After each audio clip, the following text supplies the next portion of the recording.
We are just getting in some video of these U.S. strikes in Syria, along with this statement from the Pentagon spokesman, Captain Jeff Davis, regarding this strike. And we're going to go ahead and play this video for you as I read from this statement. There you see the attack, which was launched at the command of President Trump, who authorized this strike on Syria in retaliation for that chemical attack that we saw earlier in the week. This statement from Captain Jeff Davis talks about the strike being conducted using Tomahawk land attack missiles from the destroyers USS Porter and USS Ross in the eastern Mediterranean Sea.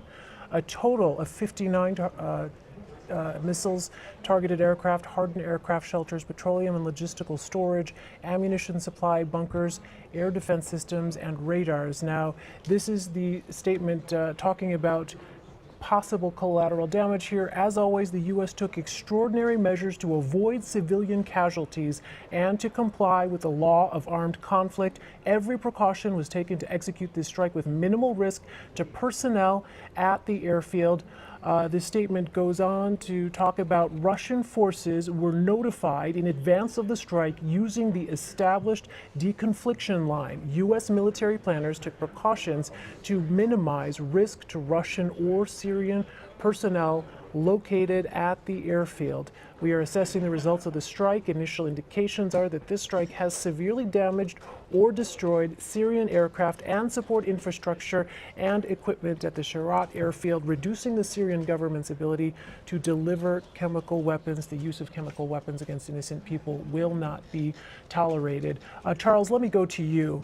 It appears, as we are hearing from the Pentagon, steps were taken to mitigate casualties, civilian casualties, as well as Russian or Syrian casualties as well. However, if in fact, say, Russian forces may have been killed as part of this airstrike on this airfield, what would that potentially do in terms of escalating this conflict?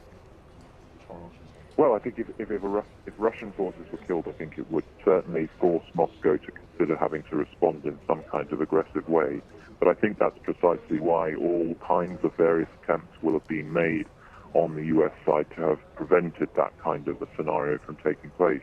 I mean, we do know in open source information that this specific airbase has housed Russian helicopters almost ever since Russia intervened in Syria. I don't know if those helicopters were still there when the strikes took place, but certainly I think the Department of Defense has made clear that the cruise missile strikes tonight very specifically did not target a specific area of the base where Russians were known to have operated. But nevertheless, it's pretty clear, and it's been consistently the case for a long time now, that this has been a base shared between the Russian military and the Syrian military. I don't expect any Russians have been killed in this strike. But as I say, if they have, then I think it would force Moscow to respond in some kind of an aggressive fashion, although I agree with some earlier guests who made it very clear that it simply put, Russia would be acting very stupidly and very short-sightedly if it acted directly against the United States. When they come up and match up against each other, I don't think the Russians would come out on top.